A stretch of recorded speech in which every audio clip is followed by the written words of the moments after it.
go.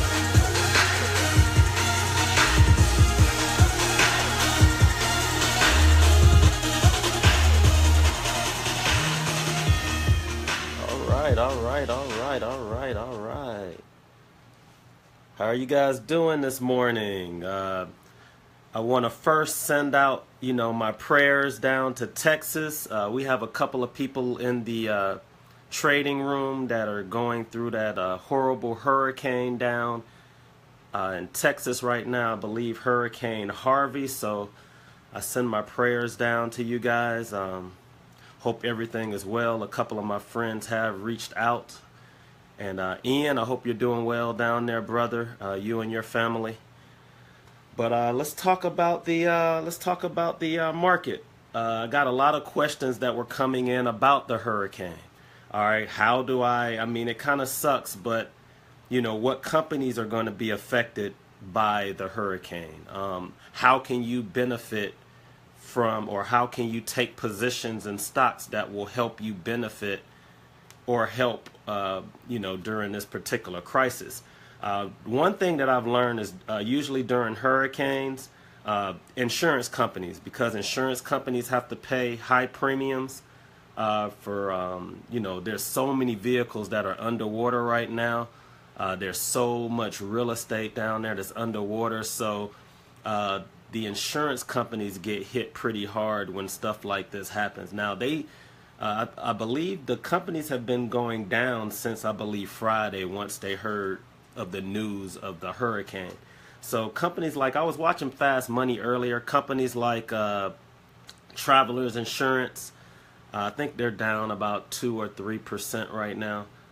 But insurance companies, car dealerships, they're doing pretty bad right now. Companies like AutoZone usually do better.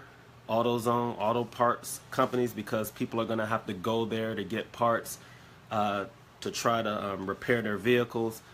But it's pretty bad down there right now. Pretty bad. So like I said again, sending out my prayers. Oil companies usually do well.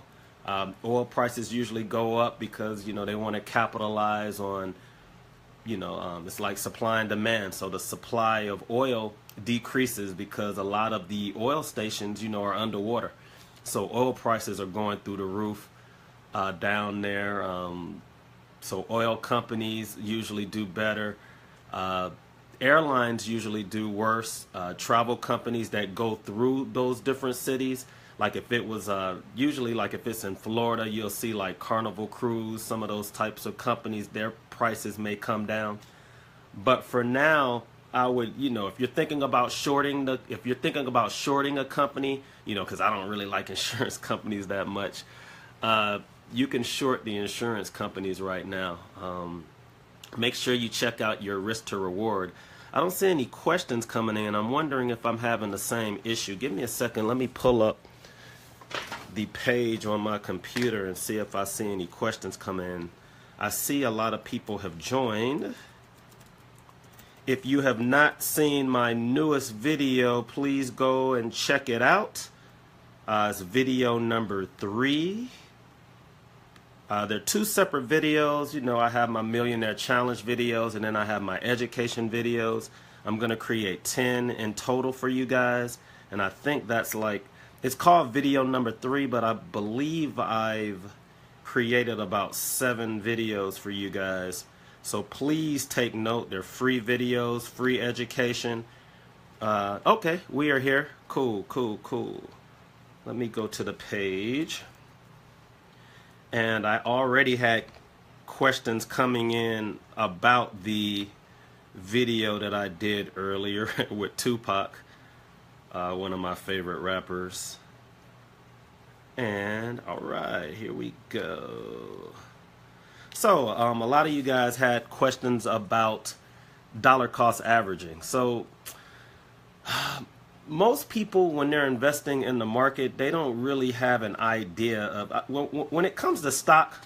For some odd reason, people do not want to buy at lows. Like when people are panicking and they're giving up stock, that's when you should be buying stock. I don't care what investment you're involved in. For some odd reason, if it's real estate, if it's any business, when you guys see prices come down, you guys know, people in general know to buy. They just know to buy when prices go low. But for stocks, I don't understand it. Humans just do not like to buy stocks when they are dropping, especially if it's long term. They want to buy things at the high and they want to get in when all of the hype is there. Example, for Apple, like, you guys should not be buying Apple the day that they come out with their phone, because that's when the news comes out. You should be getting in before the news comes out. Advanced traders sell the news. You buy beforehand, and when news comes out, you sell into strength. What does sell into strength mean? That means you should be selling when everybody wants to buy, at the top. That's how advanced traders trade. When you see prices come down, you have to be able to stomach it and say, look, this is a great price. I always use Snapchat, because Snapchat has been that company that has really irritated a lot of newbies, especially since I was on board from the beginning. And I'm trying to right that wrong. But you know, if you like Snapchat at $24 and you really believe in the company for the next 15 or 20 years, then if you liked it at $24, then you should have loved it at $11. You need to buy at 24. You should have bought when it dropped to 15, and you should have bought more when it got to $11. So in the video, most people, well, first of all, you got to put your ego to the side. You're never going to buy at the complete bottom unless you're buying constantly, okay? Which is why I always encourage my stock mortgage. The stock mortgage is every first of the month, I buy 2 stock, Facebook and Nvidia. Total transparency. Everybody knows this. I buy Facebook and Nvidia on the first of every month, regardless of the price. I could care less what the price is, because I believe in Nvidia and Facebook. I believe 10 years from now, both companies are going to be higher than they are right now. Minimum, if they stay at the price that they are at right now, and I put $1,000 into each company for the next 10 years, I, on a minimum basis, will have $120,000. That's with no movement. Now, Nvidia also gives a dividend. So even if the price never changes for 10 years, I'm going to have my initial investment, plus I'm going to have my dividend that they pay every 3 months. That will be in the stock. Now, the beauty of dollar cost averaging. I'm going to talk about dollar cost averaging. Most of us bought real estate in 2007, 2006, right when the hype was there. And it's kind of sad, because my peer group, we just started being able to make a little bit of money. So my peer group got hit really, really hard, because most of us were buying homes at that time. We were getting decent jobs. We were getting married. I mean, it wasn't even just married couples. Just everybody was buying homes at that time, because it was the thing to do. We had just graduated, and that's just what you were supposed to do. And a lot of us got hit because we didn't really know how to, like, we had people that bought homes that we lived in, but we had a lot of investors that were buying 2, 3, and 4 homes. And if you're going to buy several homes, or if you're going to buy several investments, you can't put all your eggs in one basket. Okay, you guys got to excuse my throat right now. You can't put all your eggs in one basket. You have to buy, because you got to always assume that you are the worst investor, and you're never going to buy at the low. So you never use all of your capital at once. So if you have $300,000 to spend on real estate, don't go spend $300 the very first time that you buy something. You buy a piece first. So you buy one piece of real estate for $100, and you see what happens. If it starts to go up, that's a win for you, because you're immediately in profit. But if it goes against you, which it usually happens 99% of the time, like, how many times have you bought a car or bought anything and you thought that it was the best deal that could ever be given to you, and then within the next day you find something that's less. I do it all the time when I buy a car. I always feel like I bought the best car. And when I drive off the lot and go home, I go on Auto Trader, bam, there's a car that has everything plus what mine has, probably for $5,000 or $6,000 less. That's just life. So because you know that you're never going to buy at the bottom, and as an investor, you have to buy in stages. So if you buy in 2000, what we should have done was in 2006 or 7, we should have bought one piece of real estate and chilled for a second, you know, and just to see what the market was going to do. If the market went up, you could sell that piece of real estate and make a little bit of profit on it. If it goes down, okay, well, now I can buy another piece of real estate. And what it end up happening is, even if you buy at this level at $100,000, you know, if you're able to buy under that $100,000 price, you can hold this piece of real estate forever, and the second and third property that you bought that were lower than 100, when they reach that $100,000 mark, you can sell those homes, earn the profits on those homes, and then you can still hold that initial purchase that you bought, you know, in the first place, and wait for that property to go up in value. But that's how you make money when stocks don't even go up. Like I've made money off of Snapchat, and Snapchat has been going down. And Katz is like, how are you making money when the stock is dropping? Are you shorting? And I'm like, no, I'm not shorting. You know, stocks never go up in a straight line and never go down in a straight line. If it goes down, it's gonna go down, and it's gonna pop up. Then it's gonna go down further. Then it's gonna pop up. It's gonna stair step down, and it's gonna stair step up. And if you can catch, you know, if I buy it at 24 and then it drops to 17 like I did, and I bought more at 17, well, if I bought 10 shares of Snap at 24 and then I bought another 10 shares at 17, that's 20 shares total, but I don't always have to sell 20 shares. My initial 10 was at 24, but the 10 that I bought at 17, when it popped to $21, I could sell those 10 shares at $4 a profit per share. I can sell that as a profit, and I can still continue to hold the initial 10 that I bought in the first place. And that's what dollar cost average is. Now, you don't always have to dollar cost average going down. You can also dollar cost average going up. And most of us are like, why would I buy something? Joel, I think that the piece that I'm missing, how do you earn off a stock with no movement? Well, again, maybe that question is a little late, but remember, stocks stair step down, and you have to treat every position as if it's its own stock. So just because if you buy 10 early and then another 10 and then another 10, you have to treat each block separately. Okay, so if you bought 10 at the high and then 10, let's say $25, you buy 10 at 20, you buy 10 at 10, all right, the ones, and then we get back to 25, yeah, your first piece that you bought, you're not going to make any money on. But remember, you bought 20 more shares that were $10 lower. You sell those at a profit, because if you buy 10 shares at $15 and it moves back to 25, you've made money on those shares. You can sell the shares that you bought underneath that floor. This was the floor. You thought this was the floor, but you went under it. Anything underneath here, you're going to profit if it ever gets back to zero. And then you always hold your initial position, and then you let that run forever. And that's how you make money as a stock drops, because it's going to drop and then it's going to pop up. Then it's going to drop, then it's going to pop up. But even if it drops in a straight line and it pops all the way back up and it just sits here forever, because you were able to buy here at the low, you're able to capitalize on that profit.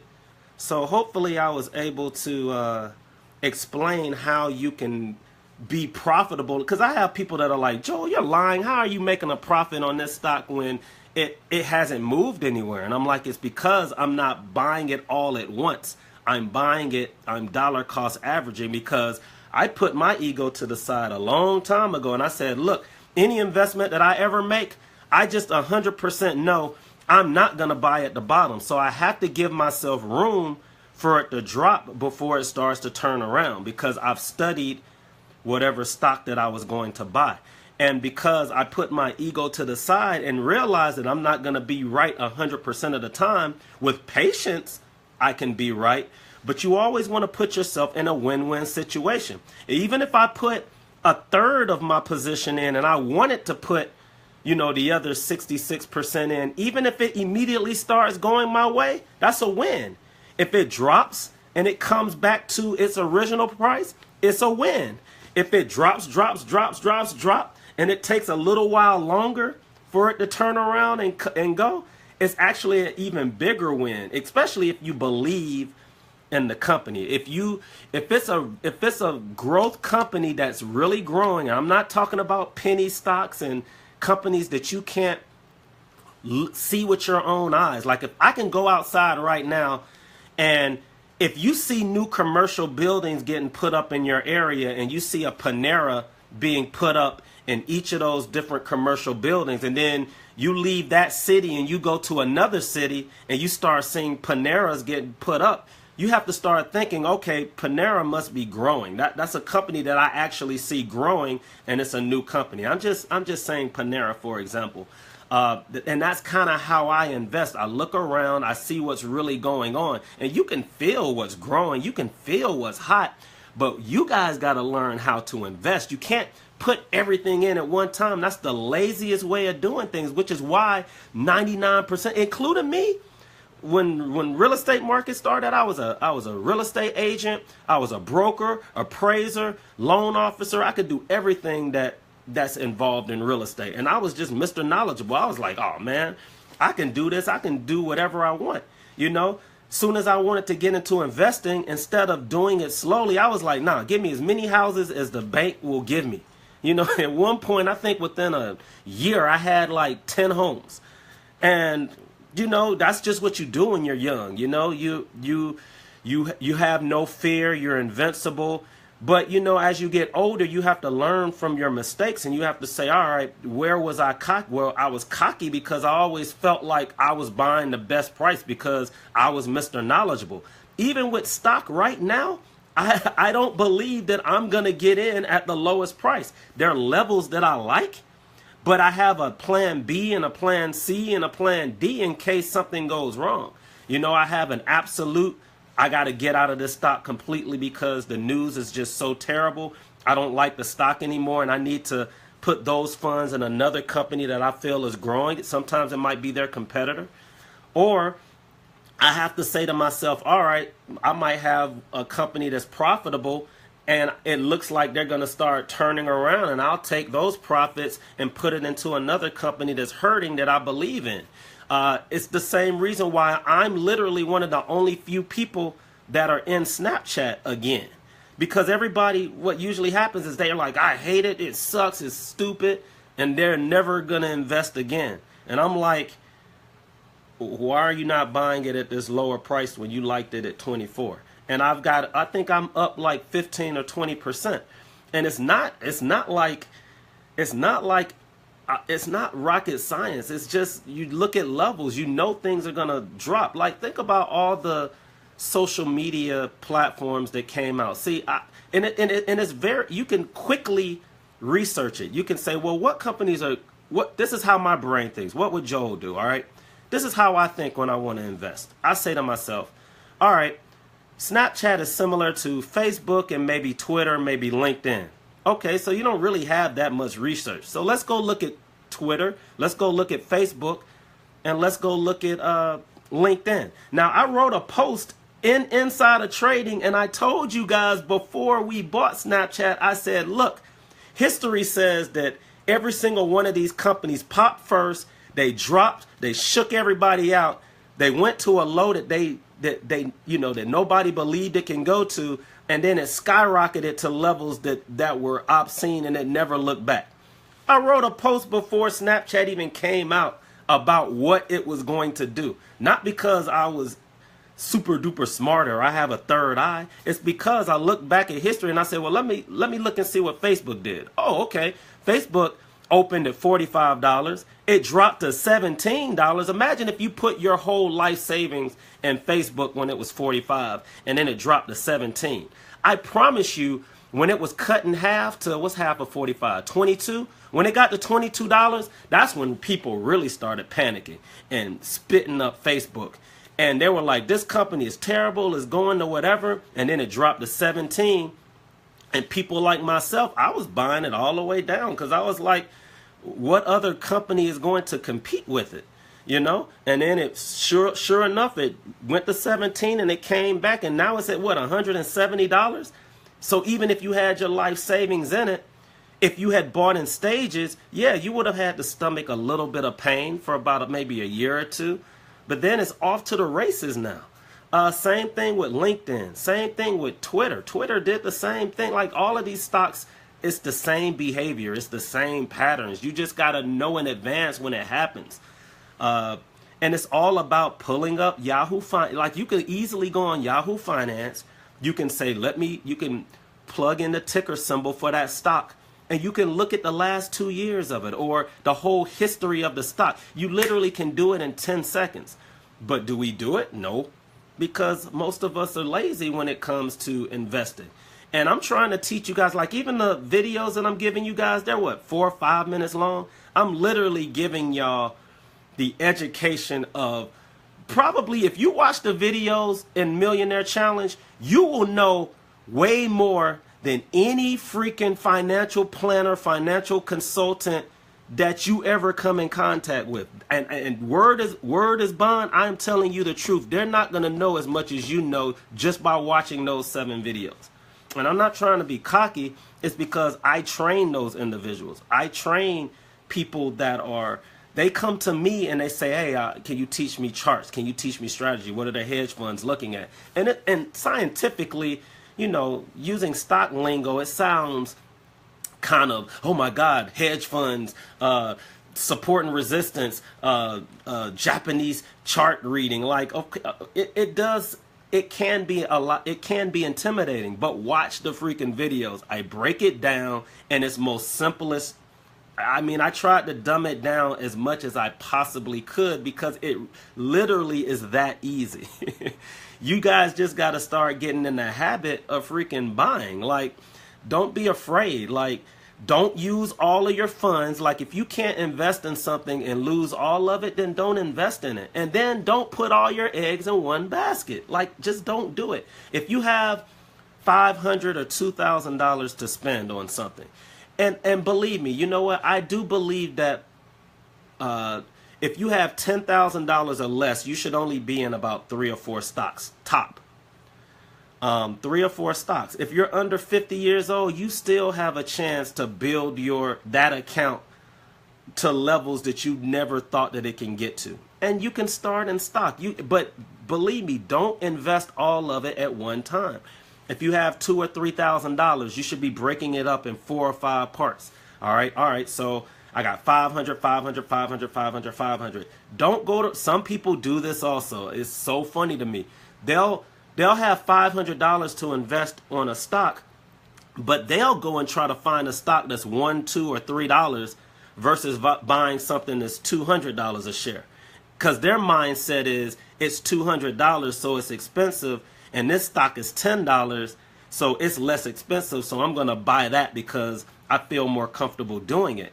And the funny thing about it is if you have $500 invested in a $10 stock and $500 invested in a stock that's $500, and they're both up 20% one month or down 20% one month, you still make the same amount of money. To be honest, you're going to make more money with the company that's $500 because you're going to pay less in fees.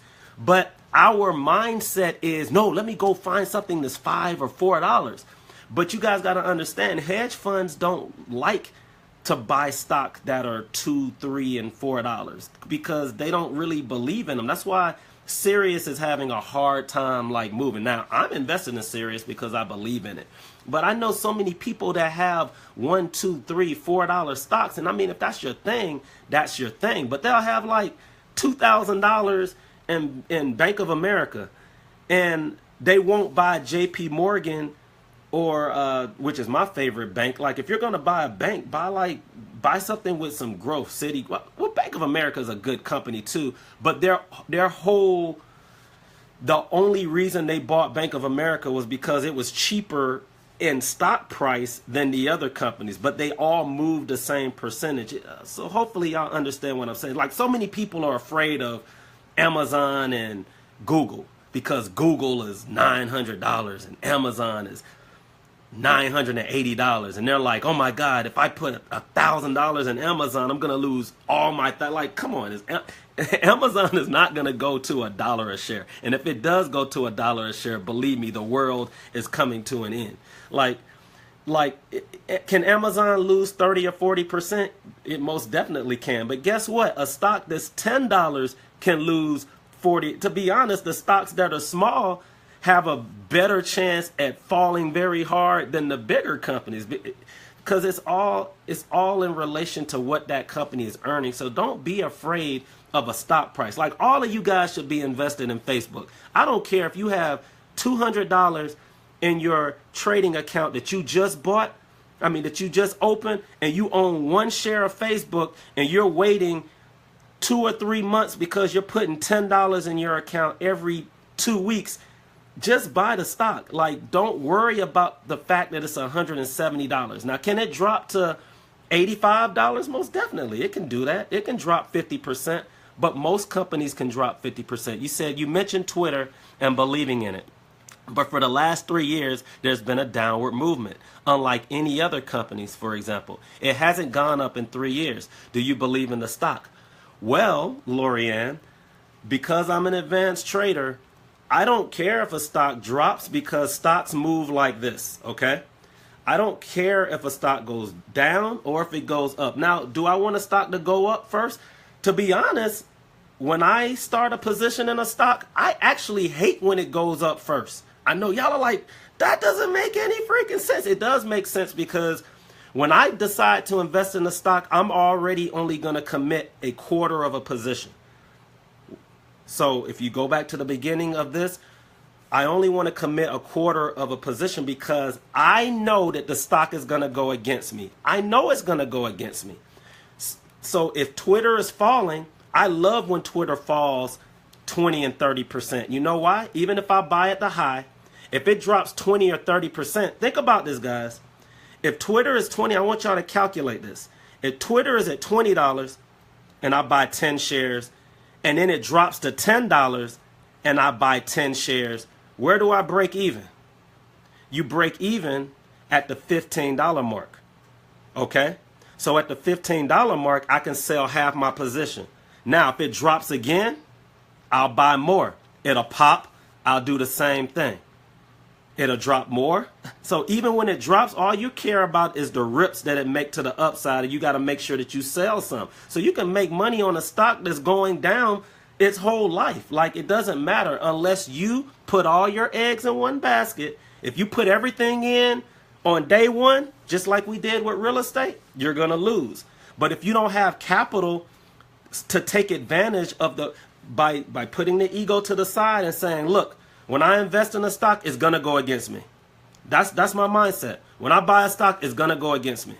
So I already know what my position is going to be, because I want to be in a win-win situation, not a win situation. A win situation is I'm going to put all my eggs in one basket and hope that it goes up. All right? If I put 25% in and it goes up, I make money, but I don't make as much money because I don't get that other 75% in. So if I put 25% in, knowing that it's going to go against me, when it drops, now I can buy more down here, because it's good. It's not if a stock is going to go against you, it's when. I've been in this game a long time to understand that. Now, will it only go against you 2 or 3%? Yeah. Will some of us catch the bottom every now and then? Yeah. There have been a couple of times I was able to catch the bottom. Not the absolute to the penny bottom, but within $1 or $2. As in the Millionaire Challenge, that's what we're trying to do every day. That's why you guys haven't really seen the account really jump yet, because when it jumps like big time. Like, I think the account is up 25% right now, and I wanted to flip it this month, but it's up 25%, and I'm mad at myself because I'm like, man, I want to double the account so I can be a millionaire in 11 months, which is still going to happen. But 25%, you know how many people wish they could make 25% in a year? I made it in a couple of weeks. because my mindset is totally different from the average person whose whole goal is making three. Like if you're in this game to make 3% a year, you better have millions of dollars set aside or a retirement plan that's already set up for you. And I get that, I want to get to that level where I have 100 million sitting in an account and all I need to live off of is 3% or even 1% of that. You know what I'm saying? 1% of the 100 million is what, 1 million. But if you're not at that level yet, you guys should not be trading these boring mutual funds. Like I hear so many people that want to make $1 million and they're investing all their money in Walmart. I'm like, Walmart's not going to make you a millionaire. Have you looked at the history of the stock? Even if it goes up 100%, it might go up. It might take 5 years for that to happen, or 4 years. I mean, even Apple and Google, like the growth of these stocks, they're still going to grow. But if you're trying to grow an account, you got to be active. You got to get into things. You got to be able to buy and sell rips and get back in and sell rips again. Like a lot of the tech stocks are up 40 and 50% already this year. And I know people that are sitting in CDs making 3% a year. Like, I'm sorry, that's like highway robbery. Like you are getting manipulated. You're putting your money in a bank. They're giving you, and it's guaranteed. I give it to you. It's guaranteed. But why am I going to put $1,000 in an account so I can make $3 off of it? Is that right? No, $30. So I can make $30 off of my $1,000 every year? I can find $30 on the ground every day. I can go panhandle and make $30 in a year. So if you guys got that mindset, I'm trying to get you guys out of it. You got to start thinking bigger. You got to start thinking about doubling. And my job is to help you guys get to where I am, because I'm even limiting myself. That's why I even created this challenge, because I'm like, yo, we got to get to these obscene levels of investing. Like if you're not like when I tell people that I've had a stock that doubled in price, they don't believe me. And I'm like, how can you go look at the history of stocks? Like every single stock that I've named, even McDonald's has doubled in the last 3 or 4 years, but your real estate is not going to double in 3 or 4 years. It's just not going to do it. Is it a great investment to have? Yes. Everybody needs to live in a home. I'm not downplaying real estate. I'm not. But if you're banking on your real estate to make you rich, you're really gambling. And investing in stocks, you're going to hear so many people talk about how it's gambling and blah, blah, blah. Like, it's crap. It's crap. Everybody is investing in the stock market. If you have a government job, if you have a 401k, you are invested in the stock market. You just don't know what you're invested in. And that's more gambling than anything. You don't even know what you're investing in. You give your employer money every month. They place your money and then you don't even know where it is. And then I have people that are trolling my page telling me, like, I don't, it's just funny to me. It's gambling to me. I've been there, done that. My family's 401k got hit really hard when the real estate market crashed. I took over that 401k. I was able to jump in these stocks and get the account back to where it was and higher. Most people weren't able to do that. Now, because their portfolio was monthly, steadily buying certain stocks and mutual funds, it eventually was able to grow as well. But another thing you guys don't know is, like, if you put $15,000, I'm going to do another calculation. You put $15,000 into your 401k a year, right? And then the next year you check your 401k and it's at $20,000. Most of you are like, oh yes, my account grew $5,000. And I'm like, no, your account didn't. You lost $10,000, because if you're putting $15,000 in it every year, it should be $30,000 the next year. And Katz is like, oh, that does make sense. And I'm like, come on, guys. We have degrees. we do math all the time. I'm trying to help us understand where you should be invested and how to invest. So I don't see any other questions coming in, but you have to be able to dollar cost average. I know I come off cocky. I know I come off sour, but it's because I want everybody to win. Like I don't make any money off of this. But the joy that I get is when a friend of mine calls me and they're like, yo, you literally got me closer to $1 million because I started putting money into Apple 6 years ago and I'm almost at like $600,000 or $700,000 right now. Those are the calls I like getting because I'm like, cool, you know, when you buy that yacht, just make sure if I'm in town that I have access to it. Those are the calls that I like. And, you know, I try to tell people what I'm invested in because I am an advanced trader. I do a lot more work than most people do. I get that. You know what I'm saying? But I don't want you guys buying stuff just because you heard me buy it. You still got to go out there and just look at what I'm buying. Why is he buying this? Remember, I'm not just buying it just to be buying it. I'll buy it and then I have a second part to it.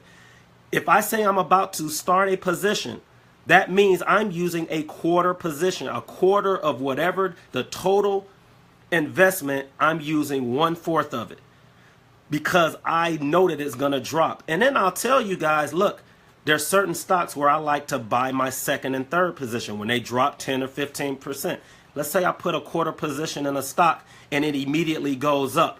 Does that mean that I'm through investing in it? No.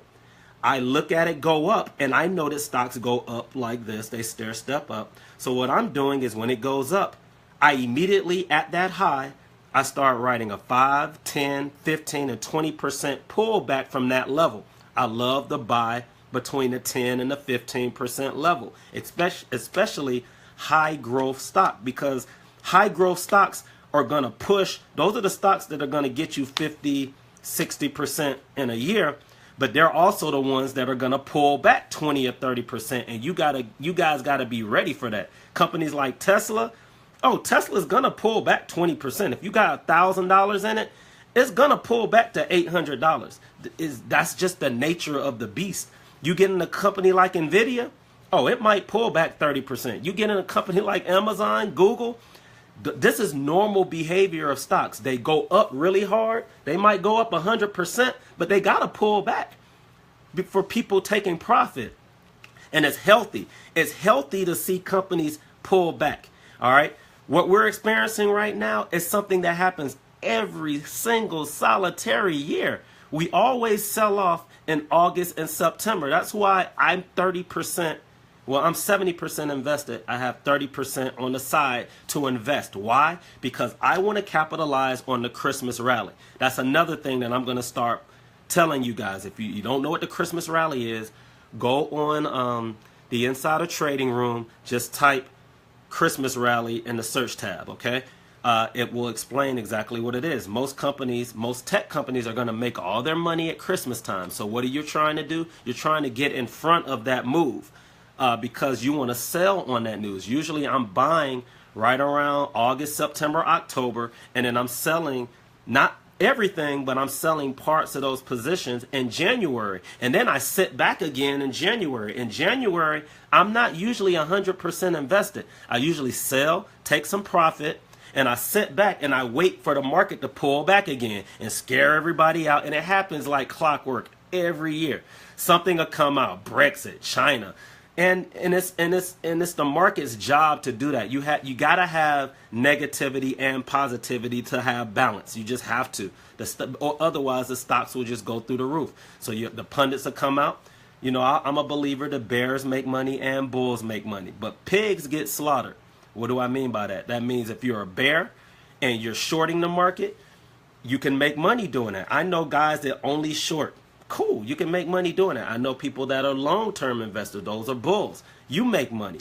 But people that sit in stock for too long and they don't know when to take their profit or when to take their loss, those are the guys that get slaughtered all the time, or the ones that put all their eggs in one basket.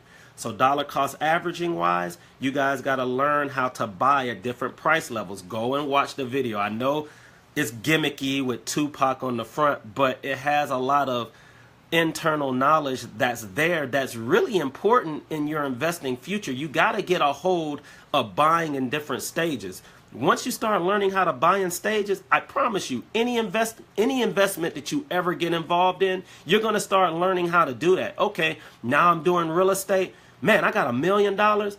I'm not just going to go out there and buy that $1,000,000 house and just try to get that one check, because chances are you might not make money on that house. But let me buy one that's 200. Put a little bit of money into it. Let me buy another one that's 200. Let me buy another one that's 200 at different times and just see what happens, you know?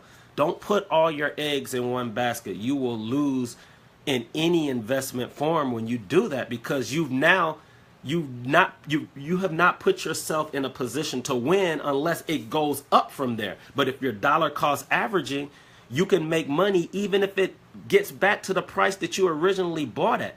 Even like real estate has still, well, in certain areas, New York, California, Florida, real estate have exceeded some of the levels. You know, places like Manhattan, Miami, you know, San Francisco, they're areas where real estate is actually higher than it was in 2008. But the majority of the United States, real estate is still not back. But I have friends who've made money in it that stayed in it, because, yeah, all the houses that they bought in 2008, they're losing on.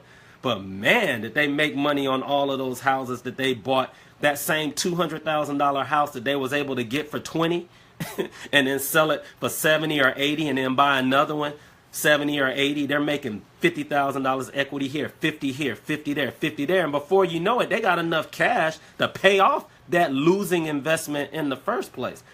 And prices still have not even gotten back to the price that we originally were at. So that's just a different way of thinking. How do you make money when the market, if the market never comes back? And that's my mindset. My mindset is, if I get in at this price, it better be at like a rock bottom price, because if we never get back to that level, how can I still profit?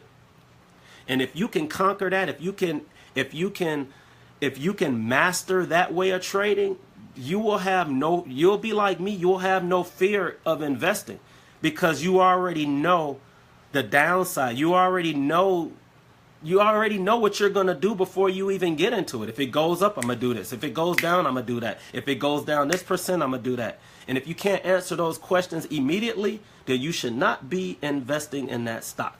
So let me see if there's any other questions here.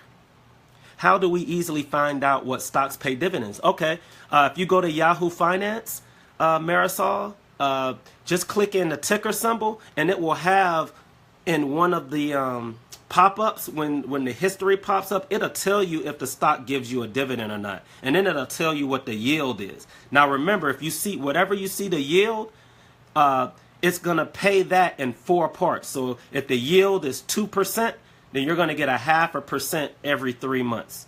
You're not going to get 2% every 3 months like most people think. They see 2%, they think they're getting 8% that year. You can easily pull this stuff up on Yahoo Finance.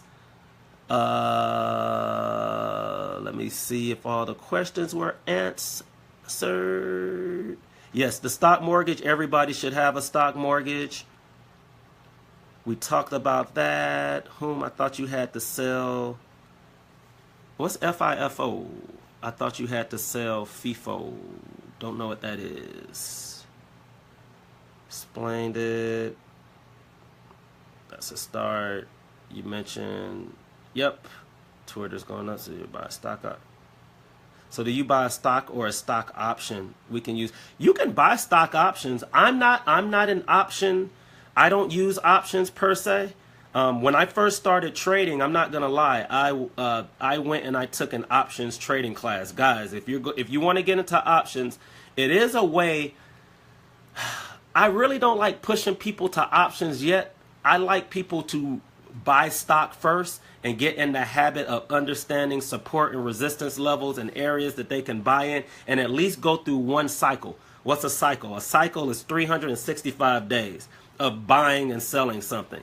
And then start to learn and start, because I'm even going to get into options at some point again, but right now I'm not. And options is a way, guys, to use a little bit of money to make a lot of money. You can make money if the stock goes up, it goes down, or if it stays at a certain price, but it's advanced. So I would advise you to educate yourself first. And if you get into options, you definitely want to take an options class. Please do not try to do it on your own. You will blow up an account. My first 2 accounts were blown up using options, and they were 2 $50,000 accounts. So don't make the mistake that I made. Do you invest in stock? Oh, that's the part. All right, Christmas rally. We talked about that. Hello. Oh, Yahoo Finance. Yahoo Finance. To find any information you need about a stock. All right, guys. Take an options account, options class. Yes, you need to take an options class, or there you can go to Invest Tools. You might be able to buy. You might be able to go on eBay. I love eBay and Amazon because you can not like. I mean, it sucks to say this. It's kind of like bootlegging DVDs and stuff. But like even like the Tybo or the Insanity videos, like you don't have to go there anymore to buy those DVDs. You can go on eBay or Amazon, and you can, if you want to do Insanity, if you want to take an options class that was $10,000 for somebody else, somebody went out there and bootlegged it and selling it on eBay or what have you, and you can get it for cheap. So hopefully they won't see this video and try to sue me. So I'm not encouraging it. You know what? Just act like I didn't even say that. I actually discourage that. You need to go to Amazon and buy it from the correct individual. Anyway, Fire stick. What's a fire stick? Anyway, I think I answered most of the questions today. I've gone over. I did not want this to be a 47-minute lesson. I gotta go make another video for you guys next week. Hopefully you guys enjoyed the Tupac video. I know I can get a little gimmicky sometimes, but I think everybody should have fun while they're, I mean, why not have fun while you're making money? Make life a lot more pleasant to be in. And I'm out of here, guys. Thanks for the participation. This is really for you guys. Please participate in the Insider Trading Room, and please just don't come there and take all the knowledge and leave. If you know something, if you're involved in a different, if you notice patterns, if you notice something about certain companies, like, share it with us. Like, we all can win. If you notice things happening with oil, if you notice oil dropping and you understand the pattern, like, share it with us. We'll all go through the history and see if that's something that we want to get involved in. But that's why the room was created, so that we can all rub elbows with each other and help us, because there's so much money, trillions of dollars in the market. We don't have to compete with each other. We can all be millionaires and live happily ever after. So, coming you from Decatur, and I am out. Peace.